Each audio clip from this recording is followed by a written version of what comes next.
Hello everyone, in order to fulfill the assignment of law, we are group 2 that consists of 4 members. Gonna present it about court and legal process material. The difference between state and federal court systems in the U.S. The relationship between state and federal court is: first, state courts must honor federal law, especially when state laws are in conflict with federal laws. Claims under federal states can be tried in the state courts. Respect the final judgment of courts in other states. State courts must consider the laws of other states in deciding cases that involve issues between two states or more. Federal courts may handle cases involving both state and federal law, with federal law allowing them to take jurisdiction over the entire case, including state law issues. This is known as pendant jurisdiction. Supreme Court can hear appeals from state Supreme Courts. State court system is divided into 3 types of courts, that is, first, limited jurisdiction court. These courts have original jurisdiction over minor criminal cases and civil cases with monetary claims up to a set limit. The second, general jurisdiction court, handle all other civil and criminal cases not covered by limited jurisdiction courts. The third, appellate court. In the state court system, the losing party in a general jurisdiction court can typically appeal to 1 or 2 higher courts. Federal court system. Federal court system consists of 3 levels. The first, district courts. The first level comprises the federal district courts, which serve as trial courts in the federal system. The second, courts of appeal. Cases from the district courts can be appealed to one of the 13 circuit courts of appeal, each overseeing the district courts in multiple states. The third, United States Supreme Court. Unlike lower federal courts, the Supreme Court does not have panels. All justices participate in considering each case, except when a justice has a conflict of interest and needs to recuse themselves. 2. The problem of jurisdiction. So what is jurisdiction? Jurisdiction is a combination of 2 Latin words, juris, which is law, and diction, which is to speak. It all mean the court that have the power to speak the law. There are 2 questions about jurisdiction must be answered before the judge hear the case. The first one is the question of subject matter jurisdiction, and the second one is question of personal jurisdiction. A. The federal-state balance, which is federalism. The Constitution was designed to ensure that state courts handle virgin matters like torts, contracts, property claims, family issues, and probate disputes. B. Exclusive jurisdiction in federal courts. Federal courts have exclusive jurisdiction over specific types, including 1. Suits involving multiple states. 2. Cases concerning ambassadors and high-ranking public figures, especially those involving foreign ambassadors. 3. Federal crimes. 4. Bankruptcy cases. 5. Admiralty cases. 6. Antitrust cases. 7. Any other cases specified by federal statute. C. Concurrent jurisdiction is states and federal courts have specific subject matter jurisdiction rules for cases. State courts generally handle cases based on state laws, while federal courts deal with the cases based on federal laws. Federal courts can also handle state-based cases. D. How case proceeds. 1. Complaints and summons. In the federal system, the process begins with the first plaintiff filing a complaint and details the grounds for the lawsuit with the court clerk. 2. The defendant is then served with the complaint and a summons by an agent of the court. 2. Jurisdiction involves two key issues. First, subject matter jurisdiction is crucial. The second consideration is venue, which related to the proper geographic location of the court. 3. Service of process and personal jurisdiction.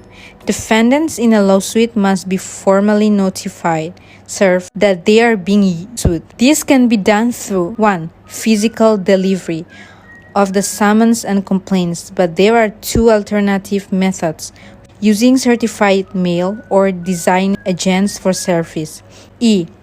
Choice of law and choice of forum clauses. First one, Supreme Court has made clear that it will honor contractual choices for parties in a lawsuit. Second, if the parties are from two different states, the judge will apply the contract that says that particular state's law will be applied if there is a dispute.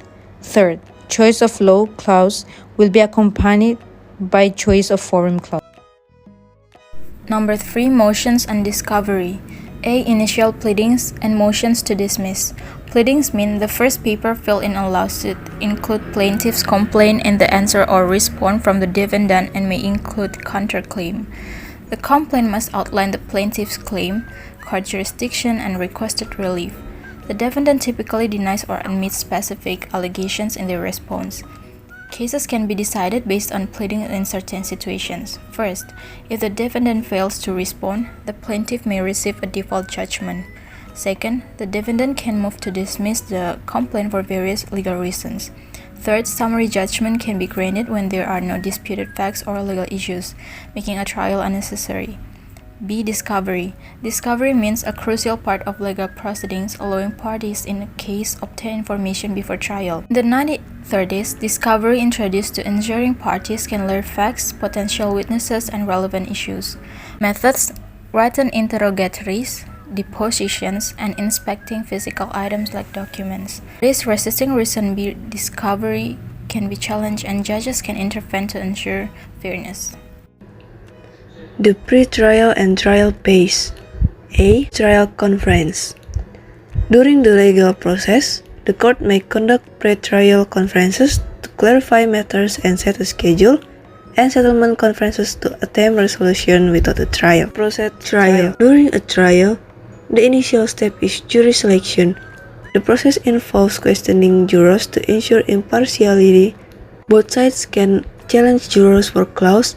The trial begins with the plaintiff's lawyer opening statement, followed by the presentation of evidence, and ensures a fair trial. The jury then deliberates and delivers a verdict. Trial motion. After a trial, the losing party can request a new trial or judgment notwithstanding the verdict, or judgment in OV, which is a safer option for a judge to consider if they initially thought a direct verdict was appropriate. Judgment, appeal, and execution. A. Judgment or order. At the conclusion of a trial, the judge issues a formal order that includes finding of fact, legal conclusion, and a judgment regarding the remedy, often involving monetary damage. If the losing party wishes, they can request a new trial shortly after this point. Appeal. The appeal's purpose is to demonstrate significant error by the trial judge, and appellate courts aim to ensure a reasonably fair trial for both. The court's judgment is usually postponed until the appellate court's ruling. With the appellate court can affirm, modify, reverse, or remand the lower court's judgment. The lower court issues the final judgment and order. When a party has no more possible appeals, it usually pays off voluntarily. If not voluntary, then the losing party assets can be seized or its wage or another income garnished to satisfy the judgment. When can someone bring a lawsuit?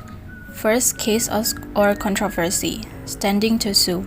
There are limits on federal judicial power, including the requirement of a case or controversy for the Supreme Court to adjudicate. Second, class actions.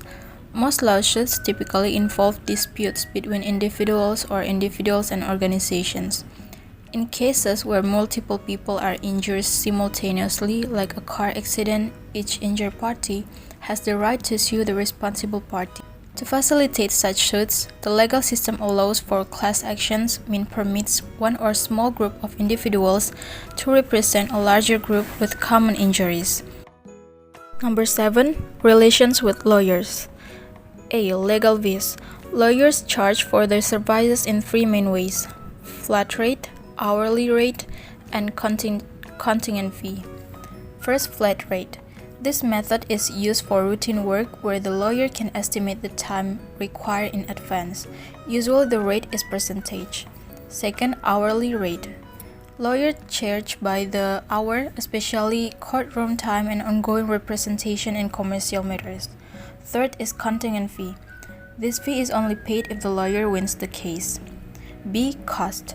In England and many other countries, the losing party must cover the legal expenses of the winner, including lawyer's fee. In the United States, each party generally pay their own costs, with exceptions for specific cases like federal antitrust laws and the Equal Access to Justice Act. That's all from our group presentation, and thank you.